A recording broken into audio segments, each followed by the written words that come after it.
Good morning, everybody. A recent subscriber suggested that I include a track plan. Actually, I've never shown a track plan. I did my track plan by hand on paper, but I'll sort of show my control panels here and walk you through the layout, and then attach it to the front of my most recent video. So this is Douglas Avenue. To the left is east toward Parkersburg. To the right is west toward Cincinnati and the Chillicothe Yard. Douglas Avenue runs into Eastern Avenue, which is US Route 50, running east and west. So let's look at west of Douglas Avenue first. So this is my control panel.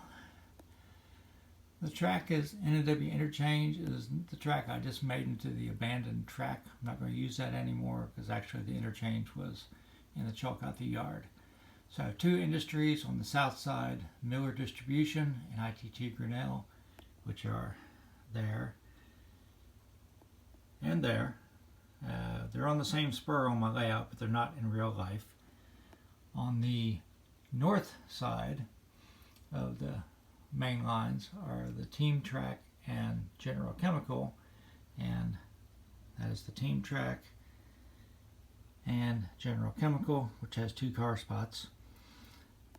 Past the overpass is just considered off layout destinations. That's the car shops. Those are just dummy tracks. It's just somewhere for a train to go. Okay. So now let's go down and look east of Douglas Avenue. So once again, here's the control panel. On the south side, I have Wherever, which is the largest industry on my layout.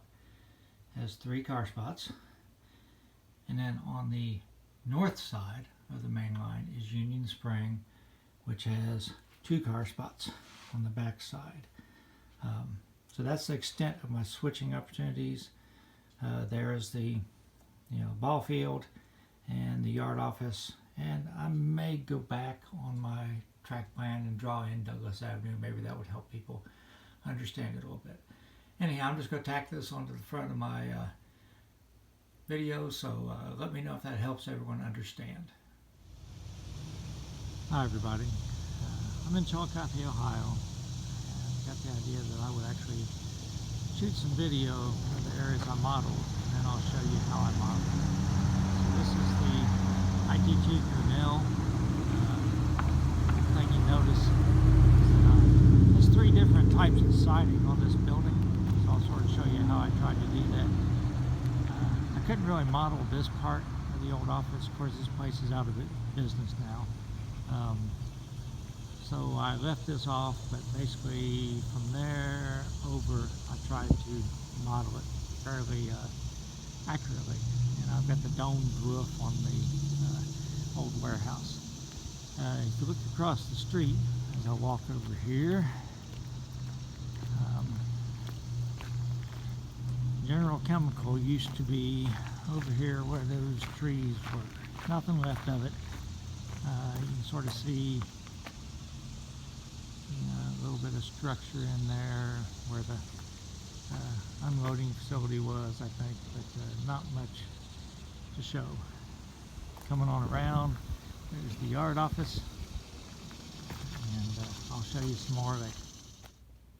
Okay, here's ITT Grinnell. Having trouble holding the phone steady. Sorry about that. Let me zoom in and show you how I did the siding, if I can. I actually used three different styles of siding, just like the prototype did. And one of the things I forgot to show you was there are rails embedded in the concrete in front of the rail building. Right now it looks like, I can't figure out how they ever put rails in there. Also, where I've got the ladder leaning, I think that door was added on the rail building after they ended rail service, so I didn't model it since I had one with rail service. This is the yard office. Of course, what I'm using is a commercial kit. This is the Douglas Avenue crossing right here with ITT Grinnell. Through the trees back over, you can just see the top of Miller Distribution. Where the spur was is all grown up now. You can't even see the side of the building. Normally there are an engine and a few cars and a caboose parked here, but they are out. It's for the local, basically they're serving the paper company. So they're out, they left this morning, they'll be back this afternoon, parked here. And over here you can sort of see the ball fields, which was Mary Lou Patton Park, which has changed quite a bit over the years. The caboose, where on the field that I'm modeling, was down here about where that speed limit sign is. That's where the caboose was parked that I'm modeling. So anyhow, these are some of the industries that I'm trying to sort of capture the flavor on. Of course, what I'm capturing is 40 years ago. So this is the yard office. It's just a commercial pre-built kit. All I did was paint it to be more the same color as the real one. I guess that's a project. I could make try to make a model of the real one. When I get done with my depot projects, that might be the next thing I do. But anyhow, it's a fairly accurate representation. You know, the doors and the windows aren't exactly right, but the color's right. It's about the right size. So I will try to build a new one someday. Okay. This is Union Spring. This is sort of that loading dock area I tried to model. As I told you now, it's just really junky. I don't know what, I guess they use this to make pallets or stuff. The spur, which you can probably see overgrown, they don't really use it anymore. They do park cars there, but they unload them with like fork trucks or something. They don't go overhead. So I'll walk down a little bit and I'll show you the overhead where they used to unload the cars like I got that model. Okay, here's the loading area that I modeled on my railroad. The tracks go in it. There's another big double door on the other side, and there are a few loading doors on the other end. This is the only industry that's actually still in business, but greatly scaled back from what it was. So I pan around. I'm now looking west toward the yard. You can see the ball fields down here. This is the old B&O main line, Washington to St. Louis. And when I come back around, I'm now looking east. So this will be looking toward Parkersburg, West Virginia, and eventually Washington, D.C.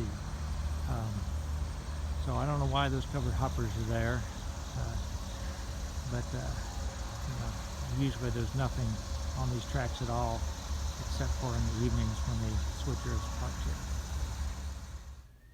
Okay, here's the loading dock that's all junky at Union Spring. In reality, Union Spring keeps on coming out this way, but I had to cut the building off. The loading dock is not the entire width of the building, but you know, my building is wedge shaped. It's just a fraction of the real building.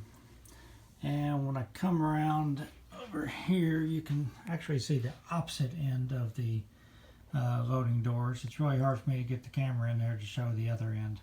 But this is, again, this is fairly accurate.